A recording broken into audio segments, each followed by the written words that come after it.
Hello and welcome back. We are partway or midway, more than midway through the top 100 of 2024. I am doing numbers 30 through 21 today. There's couple of deck builders on here, three deck builders, a couple new games to the list, and let's get into it. So, number 30 was 30 last time. Look at that consistency. It was 19 the time before that. And this is a game whose box is falling apart a little bit here. Age of Empires 3. So, Age of Empires 3 is a worker placement game. And it's it's a worker placement game where you have different workers. So your merchant and your captain and your missionary do different things here. In this game, you got one side of the board, which is the new world, and then the other side of the board is where you place your workers, and then you bring them over, and there's a little bit of area control too.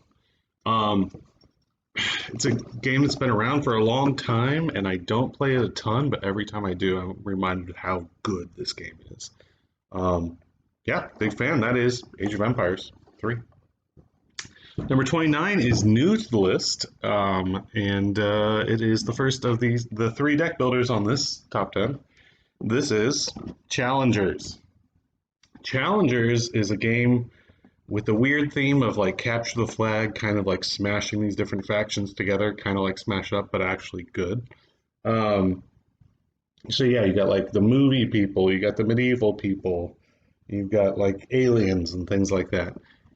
But this is a game that plays up to 8, and it does a tournament. So if you're, regardless how many people you're playing with, you play 7 rounds, which is why 8 people is the best number for this, because you play everyone once. And the actual gameplay is very simple. It's almost war, like just flipping cards up. But in between each round, you do just a little bit of deck building, and that little bit of deck building really makes the game. Lots of grade A player games of this, and unfortunately, this is the game that spawned the I beat Kyle chant, I believe. I think Marianne started, and then Nikki continued, and other people promulgated. Listen, I get beaten all the time in games. I'm not like amazing or anything. That's number 29. Challengers. Number 28 was 22 last time. This is the second highest pure co-op game on the list. Just one. It wasn't on the list because I don't think it was released 4 years ago, the first time I did my top 100. In Just One, everyone is on the same team, and one player is going to have a card with these 5 little options on it. So they might pick a number, and they'll say, okay, option number 2. In this example, it's chocolate. Everyone else then has to secretly write one word on these little dry erase things. And then the person covers their eyes, the person who's guessing, and everyone checks to make sure no one else has written the same word. So it's just pure. It's just so much fun. Like it's almost hard to explain how much fun this game is until you start playing it. One memory of this, I was at Kelsey's house, and one of her foster kids saw us playing. We'd invited him to play, and he's like, "Yeah, no." He was maybe 9 or 10 at the time, and he was playing Roblox on his computer instead. And we were having so much fun playing. He stopped playing Roblox and played Just One instead. And that's just a great indication of how much pure fun this game is. That's 28, Just One. Number 27 has fallen a bit, and I know exactly why. It was 11 the last time I did this list, 13 the time before that. This is Navigator. Navigator is a great game where you are you're sailing ships out as all like merchant stuff. So you're establishing colonies to produce goods, and then factories to process the goods, and then you sell them. There's a nice little market mechanism with the supply and demand. So the more a good is produced, like you get money for it, but then it becomes cheaper because the supply is increased and stuff like that. Same thing, the more you refine it in a factory, then that sort of good, the price goes down, and the demand goes up and down for all these things, which is very interesting. I really like it. It's also a rondel game, which means on your turn you choose from one of the next 3 options on this little circle, and you have to move to one of those, which is great. I will say The reason it's fallen down to 30 is I have a higher game on the list from the same designer, Matt Gertz, that almost replaces this game for me, even though it's a different game, like very different game, but a very similar feel. But still love Navigator, number 27. Number 26 is the only game in this 10 that I do not own. It's the second highest game on the list that I don't own, and this is Brass Birmingham.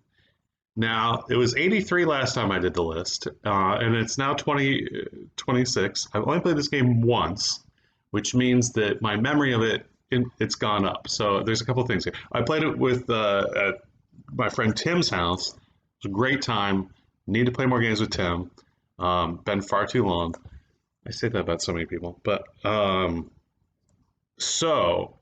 Brass Birmingham also recently hit number 1 on Board Game Geek, so there's been a lot of hype around it recently, and maybe my memory is making it like more rose-colored because it's now number 1 on Board Game Geek. But the other thing is that my friend Bob picked up a copy of this recently, and so I'm excited that I am going to play it again and play it again soon. In Brass Birmingham, you are, I mean, the theme is so board games.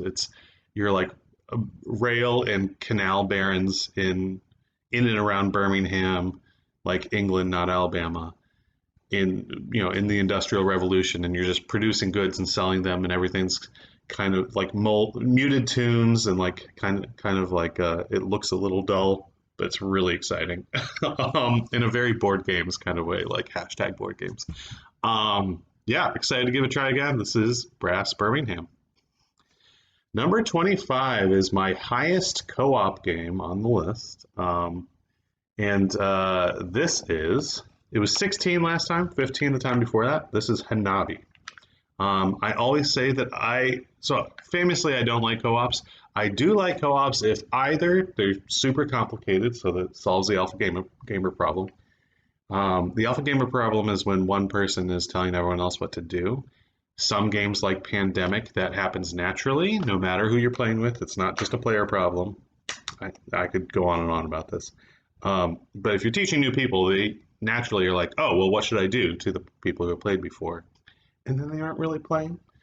The other way a game can solve that problem is with limited information.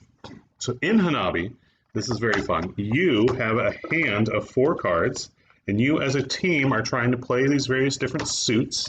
So you can see here, you've got like, here's a 1 in green, here's a 4 in green. So the suits are the colors, and you're trying to play them from 1 up to 5.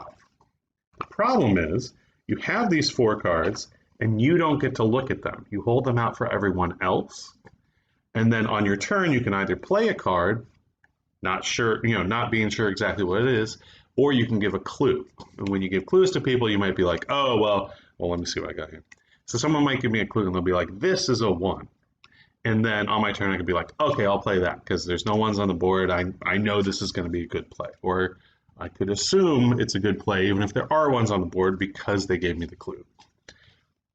This game kind of creates its own way of communicating, which is interesting. There's the experience of playing Hanabi is much more than just the game itself because you kind of create your own codes via what clues you give and when. I have yet to have a perfect game where you score 25. I've scored 24 many times, and I think that 25 is still out of reach. But here it is at number 25, Hanabi. That was nice.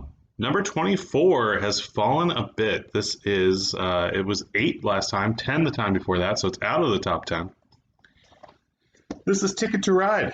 I decided to show off my UK box here, but really the main thing on UK is Pennsylvania. Pennsylvania is such a great map, and not just because I live in Pennsylvania and it's fun to like see all the Pennsylvania places. UK is also a great map. I've talked about Ticket to Ride many, many times before. It is a great entry point into the hobby, but it's also really good for gamers. Ooh, look at that board, beautiful. And there's Pittsburgh. In Ticket to Ride, you're collecting these sets of cards, and then you are playing them out. To put trains on the board, everyone loves trains. Come on. Not quite sure why it's fallen a lot. Just that I I haven't been introducing new people to the hobby as much anymore, and this is my go-to for that.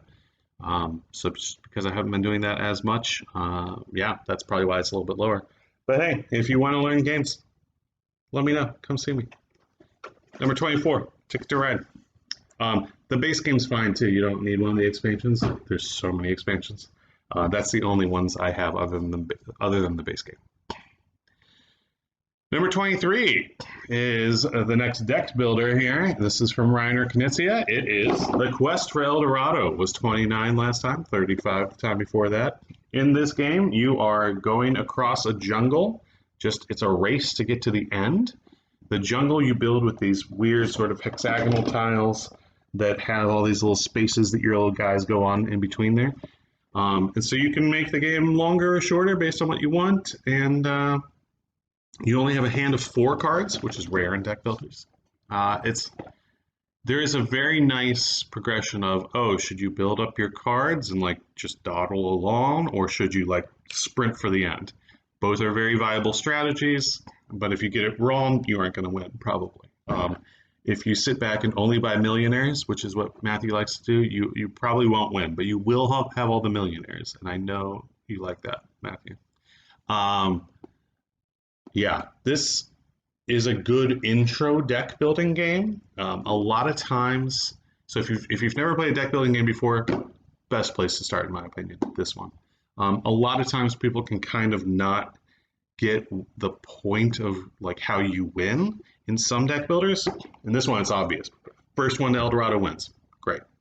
Yeah, 23, Quest for El Dorado. Number 22 is a game I've made my own little custom box for here. This is Star Realms. See, there was the original box cover right there. I cut it up and cannibalized the box. Some board gamers will be horrified. There's Colony Wars. There's Frontiers. Those are the ones I have, along with so there's all sorts of little expansions and big expansions for this game. I just decided it'd be easier to store it all in one spot. So I bought one of these big things. I could still fit more cards in here because I got the foam in here. Yeah, and then, gosh, there's even some packs in here I haven't opened. Oh, these are the commander decks where you start with your own special deck. Star Wars, there's Star Realms, is a deck building game. Oh, watch me not be able to get this back in right after taking it out. Embarrassing. So it's a deck building game, but it's also a head-to-head game, meaning that you are playing directly against one opponent. So it's a 2-player only game.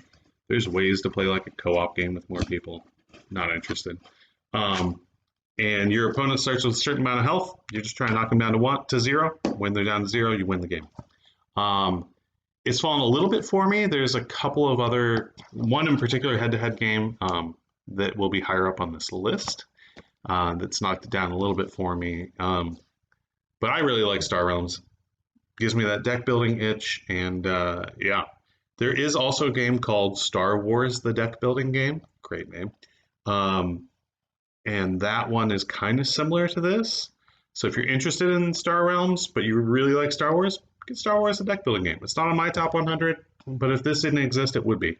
I really like Star Realms, and yeah. Should play it more often. That's number 22, Star Realms. Oh, there's also a great app for Star Realms. I should mention that. Number 21 is new to the list, and this is a roll and write. This is my highest ranked roll and write, or roar and write. It's Dinosaur Island Roar and Write. Terrible name. In this game, it's Jurassic Park. You're trying to build a dino park. Get some cool dinos there, some cool other buildings, and minimize the amount of deaths you have from the dangerous dinosaurs. Yeah, it's a little bit more involved of a roll and write. It is one of those roll and writes where you have 2 pads, so you're doing stuff over here and over on this one as well. It can take a while. It also has that great mechanic that I like that's in Fleet the Dice game, where you roll a bunch of dice and then you draft the dice, and then whatever one is left, everyone gets that one. Really like that. It's funny. So Amy picked this game up, and I was like, at a convention, I was like, I don't know, because I got the original Dinosaur Island out of the library, tried to read the rule book, and the rule book was so bad and the game was so ugly that I was just like, I can't do this, and I put it away. So if I'm wrong and Dinosaur Island's actually great, somebody teach it to me. But I'll be kicking and screaming the whole time, which does make it hard to explain game rules. Number 21, Dinosaur Island Raw and Right. Not the highest new to the list. There are a couple of other new ones still. Um, yeah, so stay tuned and you'll figure out what those are. Figure out. I will tell you what they are. It's okay. You don't have to do any work. Thanks for watching. Hope you enjoy. 2 more to go. I won't get them done by the end of February probably, but heck, why not? We'll keep on running. Thanks.